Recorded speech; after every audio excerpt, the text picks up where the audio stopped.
성도계 성도 여러분, 한 주간도 평안하셨습니까? 재택 격리가 길어지고 있어서 우리들이 무기력해지고 있는 것 같습니다. 그러나 하나님께서 여러분들의 평안과 삶을 지켜주시기를 간절히 소원합니다. 오늘 우리에게 주시는 말씀을 제가 봉독해 드립니다. 고린도후서 4장 7절에서부터 11절까지의 말씀입니다. 우리가 이 보배를 질그릇에 가졌으니 이는 능력의 힘이 큰 것이 하나님께 있고 우리에게 있지 아니함을 알게 함이라. 우리가 사방으로 우겨쌈을 당하여도 쌓이지 아니하며 답답한 일을 당하여도 낙심하지 아니하며 핍박을 받아도 버림받지 아니하며 거꾸로 뜨림을 당하여도 망하지 아니하고 우리가 항상 예수 죽인 것을 몸에 짊어짐은 예수의 생명도 우리 몸에 나타나게 하려 함이라.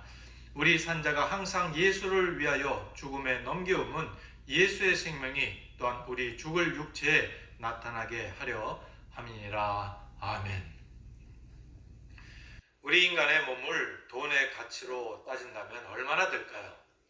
물론 인간의 몸을 돈의 가치로 따질 수 있는 것은 아니지만 엉뚱하게도 인간의 몸뚱아리의 가치를 계산해 본 사람이 있습니다. 인간의 몸을 화학 성분으로 나눠보니까 칼슘이 2.25kg, 인산이 500g, 칼륨이 252g, 나트륨이 168g, 마그네슘이 28g, 그리고 철과 구리가 각각 28g이 되었다 합니다. 이걸 시가로 환산하니까 1달러 50센트 정도의 가격이 나왔습니다. 그러니까 우리의 몸을 물질적 가치로 따지면 1달러 50센트밖에는 되지 않는다는 것입니다. 아주 재미있는 생각입니다. 그런데 또 다르게 따질 수 있는 방법도 있습니다. 지금은 원자력 시대이다 그렇게 말을 하는데 어떤 사람이 원자력의 차원에서 몸의 가치를 계산해 보니 그 가치가 더 크게 나왔습니다. 사람의 몸 안에 있는 원자는 몸무게 1kg에 2513만 킬로와트의 힘을 생산한다고 합니다. 그만한 힘의 분량을 값어치로 따지면 1kg에 약 1256달러 정도 됩니다.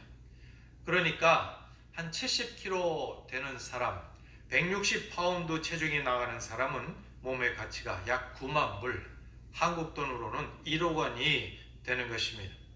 과학이 발달하면서 우리의 몸의 가치도 많이 높아진 것 같습니다. 그런데 성경은 우리의 몸의 가치를 얼마로 보고 있을까요? 오늘 본문을 통해서 본다면 우리 몸값은 그렇게 많이 나가지 않는 것을 우리가 알 수 있습니다. 오늘 본문에 우리를 질그릇이다 그렇게 말씀을 하고 있습니다. 우리 몸은 흙으로 구워 만든 항아리 단지 같은 존재라는 것입니다. 요즘 마켓에 가서 항아리 단지 하나를 사려면 얼마나 줘야 하는지 잘 모르겠습니다만 그리 비싸지는 않을 것입니다. 그래서 오늘 우리 인간은 어떠한 가치를 가지고 있고 어떻게 이러한 가치를 가지게 되었는지 우리가 함께 생각해보고 은혜를 나누기를 원합니다.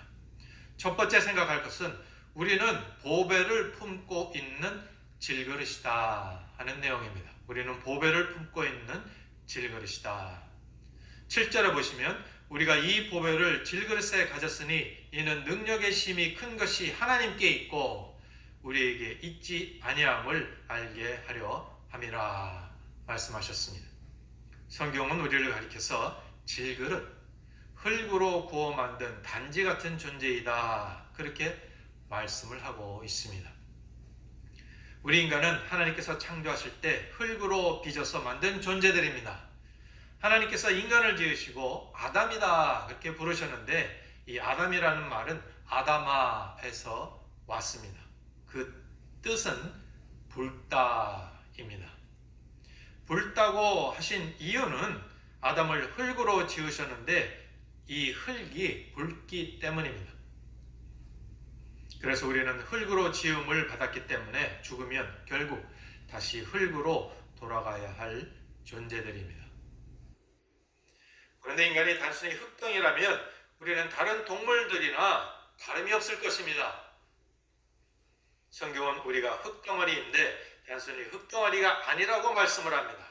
본문 7절에 우리가 이 보배를 질그릇에 가졌으니, 우리가 흙으로 빚은 질그릇이긴 한데 그러나 그 안에 보화가 들어있다, 그렇게 말씀을 하고 계시는 것입니다. 그래서 엄청난 가치를 가지고 있다라고 성경이 증거를 하고 있습니다. 그러면 우리 안에 있는 그 보화가 과연 무엇일까요?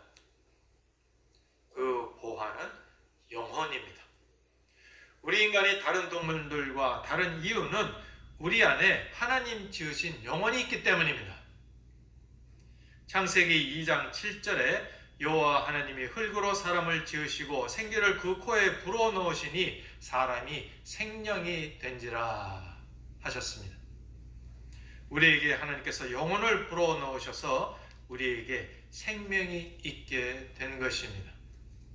흙으로 지어진 질그릇 같은 존재에 하나님의 영혼, 생명, 살아있는 영이 들어오니까 살아있는 존재가 된 것입니다. 영혼이 들어오기까지는 우리는 살아있는 존재가 아니었습니다. 그리고 가치 있는 존재가 아닌 것입니다. 여기 단지 하나가 있다고 생각을 해보시기 바랍니다. 그 단지는 별로 값이 나가지 않는 평범한 단지입니다. 그런데 그 속에 아주 값진 진주가 들어있다고 생각을 해보면 그것은 굉장한 가치를 가지게 됩니다.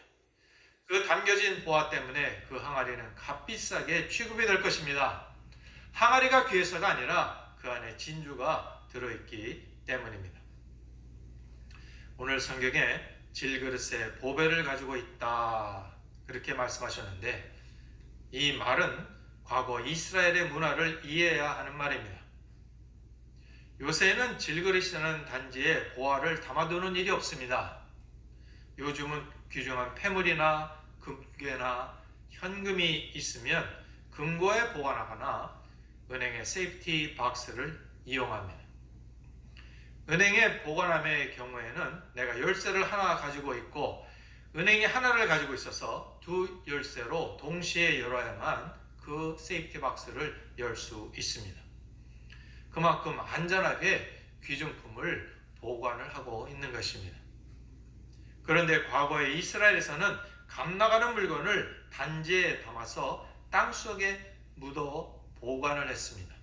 왜냐하면 전쟁도 빈발하고 또 도둑이 집에 들어와 훔쳐가기 때문에 땅속에 숨겨 보관을 한 것입니다.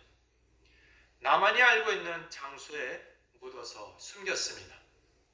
그래서 오늘 본문처럼 질그릇에 보화를 담아둔다라는 표현이 나오게 된 것입니다. 그런데 그렇게 땅속에 숨겨뒀다가 이 사람이 아무에게도 말하지 않고 죽게 되면 다른 사람이 그것을 찾을 때까지는 임자 없는 보화가 됩니다.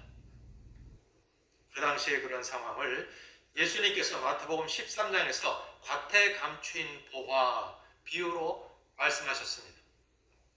이 비유는 어떤 소장농이 밭을 갈다가 우연히 밭에 감춰놓은 단지 하나를 발견했습니다.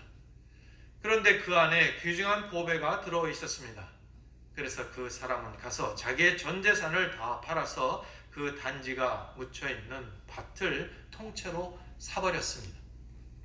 이 사람이 그 밭을 산 것은 밭이 좋아서가 아닙니다. 또 단지가 좋아서도 아닙니다. 그 단지 안에 귀중한 보화가 담겨져 있었기 때문입니다. 보화 때문에 밭을 사게 되었고 밭을 사서 단지의 소유권을 얻으려고 했던 것입니다.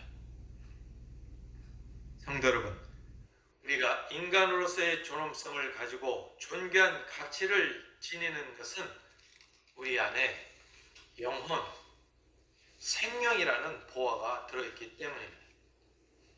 우리가 잘 알고 있듯이 생명이 없는 육체는 아무런 가치가 없습니다. 사람이 죽으면 아무 가치를 가지지 못하게 되는 것입니다. 생명이 있을 때에만 가치가 있고 존귀한 존재입니다. 몸뚱아리인 질그릇이 존귀한 것이 아니라 그 질그릇 안에 생명이라는 보화, 더 정확하게 말하면 영원한 생명, 영원히 담겨져 있기 때문에 존귀한 것입니다. 생명이라는 보화가 담겨 있는 한 그 사람의 가치는 천하를 주고도 바꿀 수 없는 존귀한 것입니다. 특별히 하나님께서 우리에게 생명을 주셨기 때문에 우리 인간은 천하를 주고도 바꿀 수 없는 가치를 가지게 된 것입니다. 사랑하는 성도 여러분, 우리 안에 생명은 예수 그리스도께서 주신 예수로 말미암은 새 생명입니다.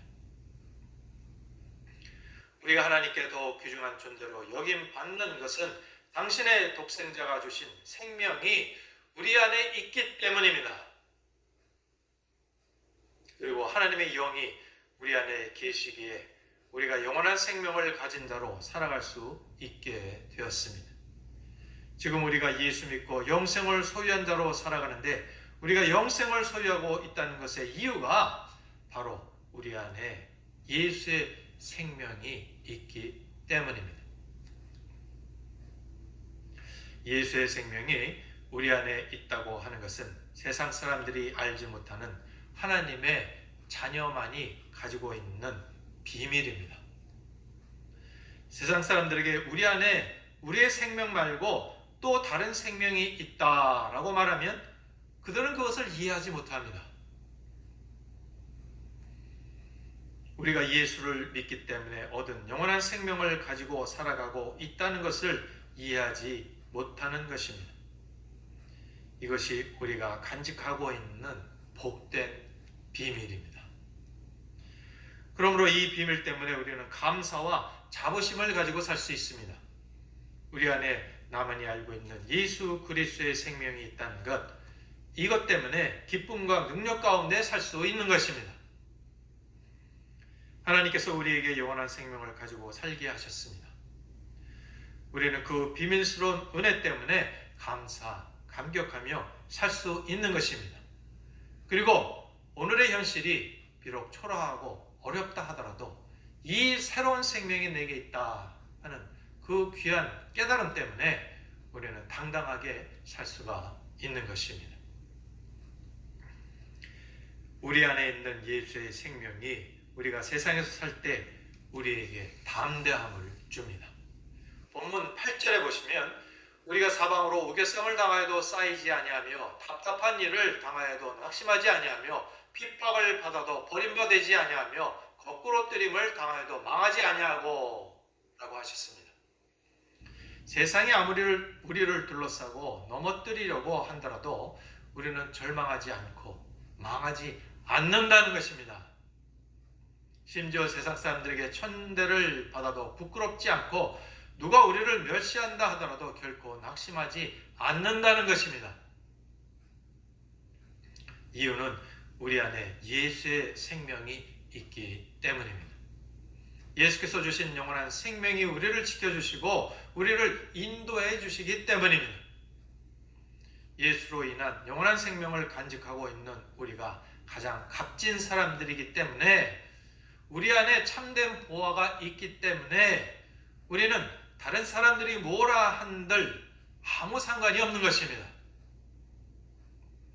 그러므로 우리가 세상을 살 때 담대함과 당당함과 자부심으로 살 수 있기를 바랍니다. 그러나 또한 우리가 예수의 생명을 가지고 있지만 우리는 여전히 질그릇입니다. 깨지기 쉽고 약하고 때때로 천합니다. 여전히 우리는 넘어지기 쉽고 죄에 가까운 죄인들입니다. 우리가 예수의 생명을 가지고 있다는 것에 한없는 자부심을 가지고 살아야 하지만 우리가 주의해야 할 것은 마치 우리 그릇이 보화인 양 우리의 껍데기인 몸이 보화인 양 착각을 해서는 안 된다는 것입니다.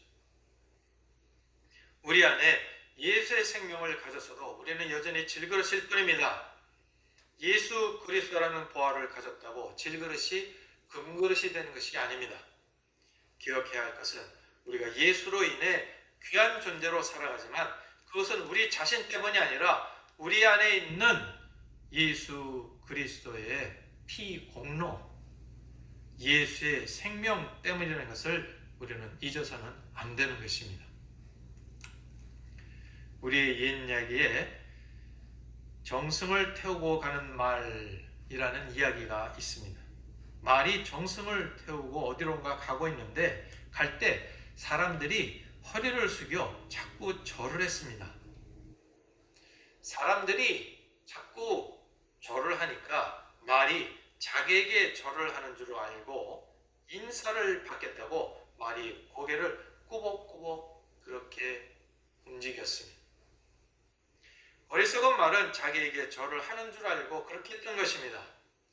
아무리 정승을 태우고 간다 하더라도 말은 말일 뿐입니다. 정승을 태우지 않았다면 누가 지나가는 말에게 절을 하겠습니까? 우리가 귀중한 존재로 인정받는 것은 우리 자신이 잘나서가 아닙니다. 우리 안에 있는 보화, 그 보화가 값지기 때문에 우리가 귀중한 존재가 된 것입니다. 이 예수로 인한 은혜를 기억하고 답답하고 초라한 현실 속에서도 우리는 가치 있는 존재라는 믿음으로 여러분들이 담대하게 사시기를 간절히 소원합니다. 두 번째 우리가 생각해야 될 것은 예수의 생명이 나타나게 하기 위해서는 내가 깨어져야 한다라는 것입니다. 내 안에 예수의 생명이 나타나게 하기 위해서는 내가 깨어져야 한다라는 교훈의 말씀인 것입니다. 본문 11절에 보시면 우리 산자가 항상 예수를 위하여 죽음에 넘겨움은 예수의 생명이 또한 우리 죽을 육체에 나타나게 하려 함이니라 말씀하고 있습니다. 다시 말해 질그릇이 깨어져야 보화가 드러난다라는 것입니다. 내 안에 있는 예수의 생명이 나타나게 하기 위해서는 우리가 깨어져야 한다는 것입니다. 다시 말해 우리의 세상적인 삶이 부인되어져야 한다는 것입니다. 우리 자신이 깨어지고 우리 자신이 부인되지 않으면 우리 안에 있는 예수의 생명, 보화가 우리를 통하여 드러나지 않는다는 것입니다. 고린도후서 5장 1절에서 같은 말씀을 하고 계십니다. 만일 땅에 있는 우리의 장막집이 무너지면 하나님께서 지으신 집, 곧 손으로 지은 것이 아니요 하늘에 있는 영원한 집이 우리에게 있는 줄 아나니. 땅에 있는 우리의 장막집 무엇일까요? 그것은 우리의 육체를 가리킵니다. 우리가 죽으면 이 장막집은 무너집니다. 그러나 우리가 육체를 벗어버리는 순간 우리 안에 있는 하늘에 있는 영원한 집이 그 모습을 드러냅니다. 다시 말해 우리의 육체적 생명이 끝날 때 우리에게 있었던 영원한 생명이 드러난다는 것입니다. 영원한 생명은 육체의 생명이 끝나는 날 그 모습을 분명하게 드러냅니다. 그리고 또 항상 예수를 위하여 죽음에 넘기움은 이라고 했는데 이것은 우리가 이 세상에 살 때 매일의 삶에서 예수를 위하여 나를 죽이는 것을 의미합니다. 또한 내 육체를 쳐서 복종시키는 것을 의미합니다. 그래야 예수로 인한 능력의 삶이 내게 드러난다는 것입니다. 우리 삶에 아름다운 보화로 지어진 예수 그리스도라는 생명의 집이 나타나기 위해서는 어떻게 해서든 이 땅의 잘못된 육체적 욕심의 삶을 무너뜨려야 하는 것입니다. 사도 바울은 자신 안에 있는 예수 그리스도라는 보화가 드러나게 하기 위해서 날마다 자신을 깨는 작업을 하였습니다. 그래서 바울은 고린도전서 15장 31절에서 나는 날마다 죽노라 그렇게 고백을 했던 것입니다. 우리는 육체의 정욕을 벗어버려야 하고 이생의 자랑, 안목의 정욕을 버려야 합니다. 깨뜨려야 합니다. 영원한 것이 드러나지 않도록 방해하는 육체적인 것들을 다 십자가에 못 박아야 합니다. 그래야 예수 그리스도라는 값진 생명의 보화가 우리 안에서 참된 능력을 발휘할 수 있습니다. 성도 여러분, 오늘 본문 바로 뒤에 나오는 4장 16절에서 사도 바울은 이렇게 고백하고 있습니다. 그러므로 우리가 낙심하지 아니하노니 겉사람은 후패하나 우리의 속은 날로 새롭도다. 많은 고난을 겪었던 사도 바울이 이 고백을 할 때 우리에게는 감격이 있을 수밖에 없습니다. 아주 감격적인 고백인 것입니다. 질그릇인 우리의 육체는 날로 늙어갑니다. 그리고 머지않아 세상을 떠나게 될 것입니다. 그러나 우리 안에 있는 보화, 예수의 생명은 날마다 우리를 통해서 새로운 역사를 창조해 가십니다. 날마다 공동묘제에 가까워지는 우리의 겉모습과는 달리 우리의 영혼은 날마다 새로운 은혜 가운데 살아가게 되는 것입니다. 사랑하는 성도 여러분, 여러분은 지금 무엇을 소중하게 여기며 살고 계십니까? 공동묘제에 가까이 가고 있는 우리의 육체만을 위해서 살고 있지는 않습니까? 영원한 생명으로 우리 안에 오셔서 우리를 통하여 그 아름다운 가치를 드러내시는 예수님이십니다. 그 예수 그리스도라는 보화를 가진 자답게 당당하게 사시기 바랍니다. 나를 통하여 예수 그리스도의 생명이 나타나도록, 나를 통하여 예수 그리스도의 능력이 드러나도록 살아 모든 고난 속에서 승리하는 여러분 되시기를 주의 이름으로 축원을 드립니다.